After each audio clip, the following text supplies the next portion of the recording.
What's up, everybody? Welcome to Sleep Atomic, and today we're reviewing She-Hulk, The People versus Emil Blonsky. And in this third episode, looks like this is the last one before the studio came in, or the Disney execs, or Marvel Studios. Probably a combination of all those guys. It's just another staging thing anyway, like after this third episode, it'll be movie's length already, so they gotta like hop on to the next thing that they had planned. And this series is 9 episodes long. Looks like the new thing for TV shows or series is the storyline going across for an hour and 30 minutes or so before going on to the next subject.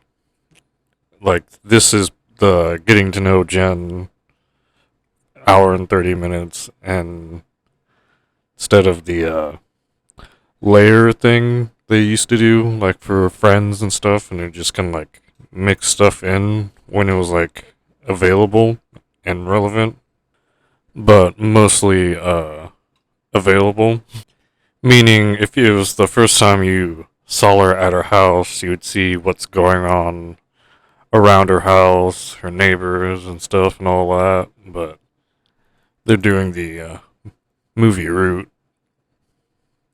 Even if you don't like call up some memory, it's just like, oh, maybe that will happen to me soon, or I will keep an eye out for it.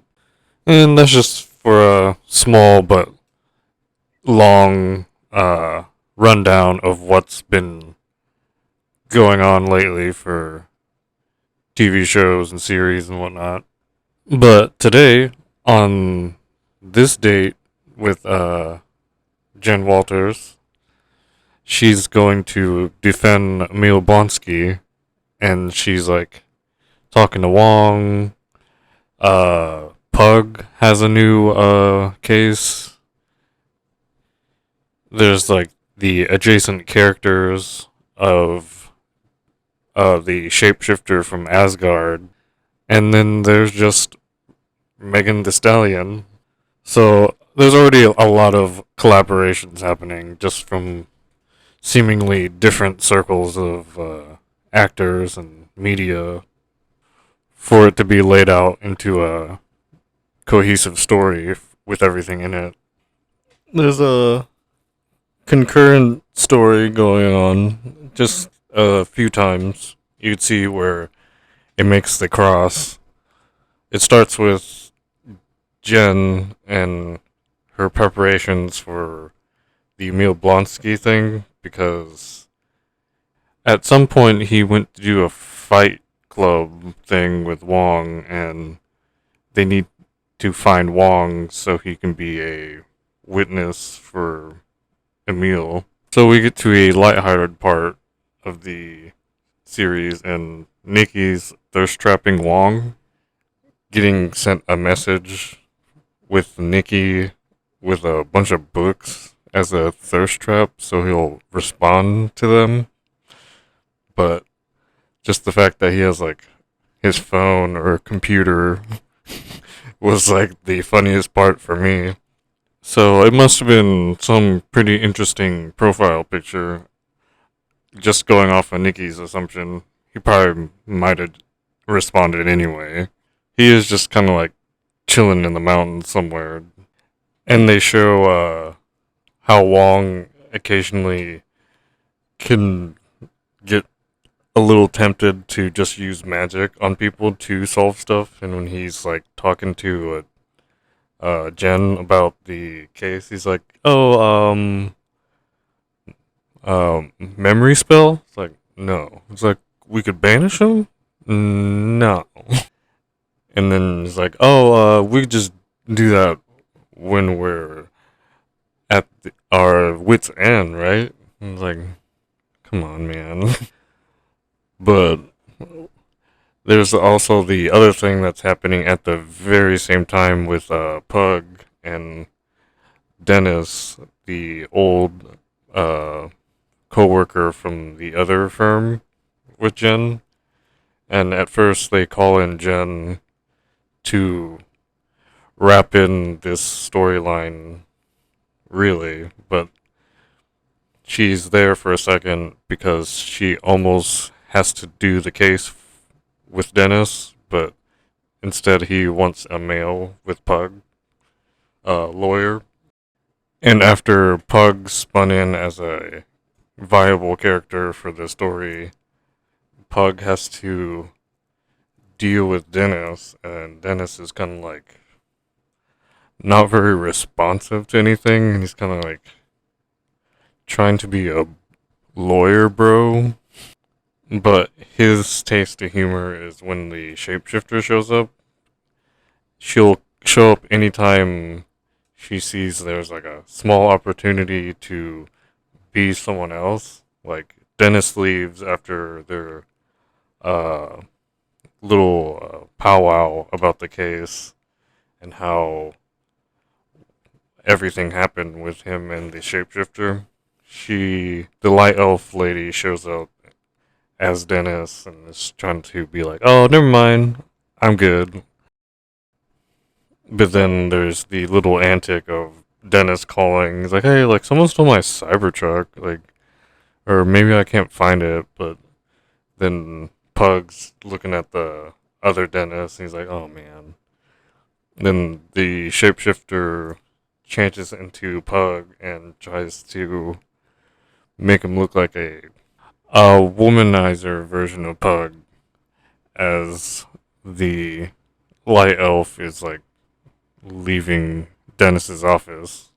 Then Pug realizes pretty quickly that he should probably see her out, and then he interrupts the light elf's little ruse. He kind of goes past explaining the shapeshifter thing, and then he's like, "Oh, you know me? Come on!" Like, and there's like these two ladies at their cubicles, it's like, and then we finally get the first look of the light elf that's been shapeshifting to people, and she's a gray-haired elf, but after the sentencing about everything, the judge leaves and she like shows up as the judge immediately after he like walks back to his office away from the uh where they keep the gavel, the podium or whatever they call it. But there's her lawyer's like, "Hey, like impersonating a judge is like very against the law." Like, and then we find out that she's very like impish, kind of like uh nymph or whatever, all from just like her like not like obeying anything her lawyer was saying, and has the security guard chase her. But then towards the middle and closer to the end of the episode, Nikki and Jen give Pug some grave inspiration about how he can get some personality testimony from Jen under oath. And it takes us away from our favorite bar in this series to Jen immediately like snitching on Dennis, but not in like the way you would just be like, "Oh yeah, he did it," but like the personality testimony thing, like I said, because the judge was going with what the shapeshifter's attorney was saying, and was believing closer to believing the role play that was happening instead, and he just isn't going through the breakup very well, and just wants his money back because he's spiteful or something like that. While Pug was trying to defend the position of, it's like, no, he thought that was her, but then it wasn't her. Kind of like uh, implying that Dennis was probably thinking she would pay him back or like reciprocate somehow because it's Megan Thee Stallion. But it turned out it was just some Asgardian light elf that shapeshifts. and it was super uncool and morally wrong that he was tricked. So with Jen here, they're proving that Dennis is weird enough to believe Megan Thee Stallion would go up to him and drive a Passat and date him, and that the shapeshifter was the aggressor in this and took advantage of the situation. But as her testimony goes through, I guess the whole point was to prove that Dennis was kind of like stupid, just to leave it there. They tear into him pretty hard, like the whole time, and it's just like, work, Dennis. So then the random curveball is like Megan Thee Stallion's like one of the audience member of the court case. And then as Dennis is like, oh, I wish they could stick it to the shapeshifter a little bit more with controlling her powers, it gives Jen the idea to suggest a power inhibitor for the Abomination, or Emil Blonsky, and they're like, oh yeah, okay. And that ends the whole case with Emil Blonsky. And the next part, after both the cases are over, are just the leading stuff to the next part of the storyline, which kind of like changes it up from just Jen living her life. The stuff with the wrecking crew is the part where the director and the scriptwriters do a puzzle with all the characters pretty much to make the story. Looks like someone thinks that they could just spill some blood on them as well and become a Hulk. But Bruce already explained it. Towards because they're related. But still wanting to see what's next and more. The 4th episode's called Is This Real Magic? Are you sure? Is it? So we'll all see that together in the next time. So this was Sleep Atomic, and I'm Alistair.